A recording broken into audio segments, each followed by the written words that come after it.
I wanted to give you guys an update on how my time with the Sony X90K is going, to give you guys a little bit of an idea of what it's like as a new user of this television. So smack like on this video, I'm going to be getting to the point right now. In essence, I truly feel like Sony is, the constant yes manning that we've seen from other YouTubers, which is why I call them out, is exactly why the Sony X90K is happening right now. What I mean by this is Sony, for whatever reason, has pretty much almost adopted what Samsung does, in that every single thing they put out has to have a very, very cool color temperature, not accurate at all. This is a very difficult TV to get looking good out of the box. It's not beautiful at all. And you really have to work to get it there. It's not to say that it cannot get there, because it totally can, but you have to put in a lot of work, which I've been doing. And the frustrating thing for me is, like, they ship it like all TV manufacturers in Vivid, which we know is going to be overly cool. That's fine, okay. Then you go to Standard, and Standard has this like greenish hue to like skin tones, and it kind of looks pale and pukey. Not my favorite, but okay. And then you go to Cinema, which is supposed to be the most calibrated, most accurate mode. It's just overly yellow, and there's not really any dynamic to the picture at all. Again, similarly to what I've been saying throughout this process so far, I mean, it's not the worst thing I've ever seen, but it's also not really impressing me. And it's really, again, the Cinema mode really is a disappointment coming from the X80K, which it looked good. I didn't have to do a whole lot of work to get it where I wanted it to be. And this, being the step-up model, you would expect is different, but it's worse. And then, of course, you have the game mode, which more of the same, a yellowish-looking picture, and it's just not pretty. There's no depth, is the word.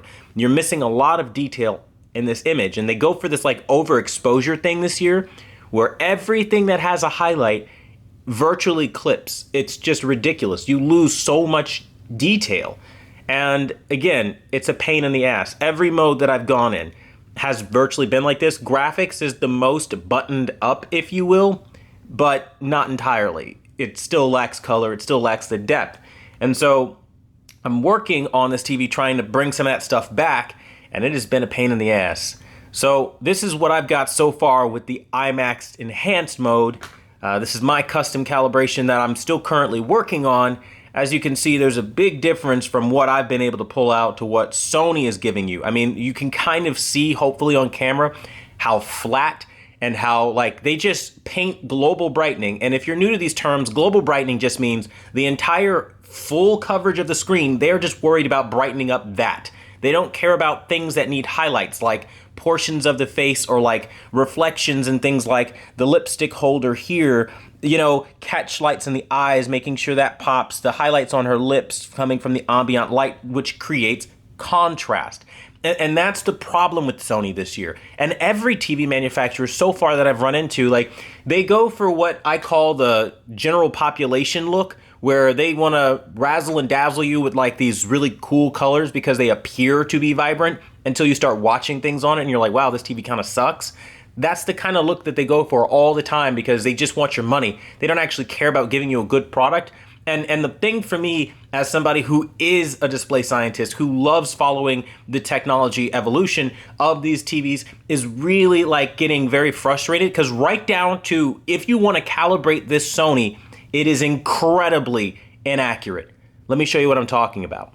Sony gives you a hue, saturation, and luminance slider to adjust your colors on particular colors, individual colors and things like that. Your primary colors and then your additive colors like magenta, cyan, yellow, things like that.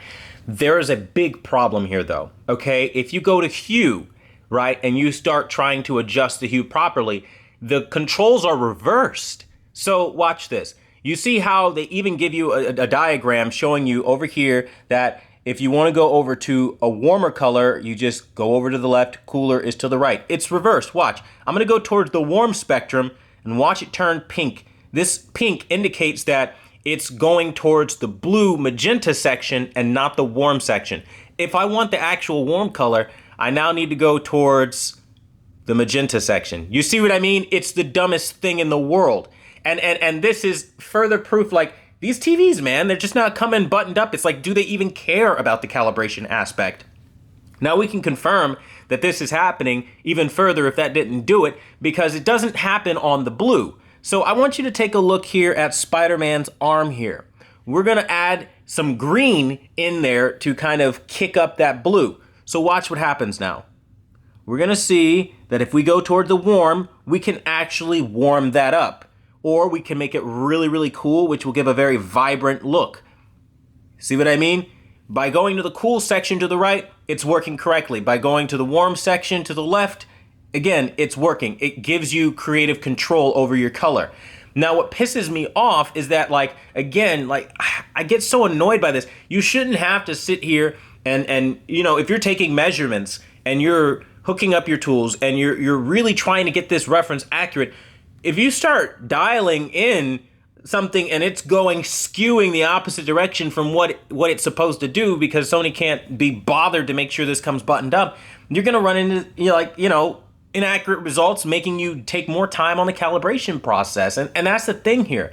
So my message with this TV so far is like, what the hell, everybody? Like, I need everyone to stop saying yes to Sony. Like, listen, this camera that is recording this video right now is a Sony camera. I've got no hate for Sony at all. But at the end of the day, you kind of have to understand that some things are just not what it used to be with Sony, and I hope we can start talking about this. I'll be breaking this down further, reviewing everything and showing you what they are and are not doing this year, but I did want to articulate this. So I want to thank you guys so much for watching the #1 brand in honesty. And until the next video, see you guys later.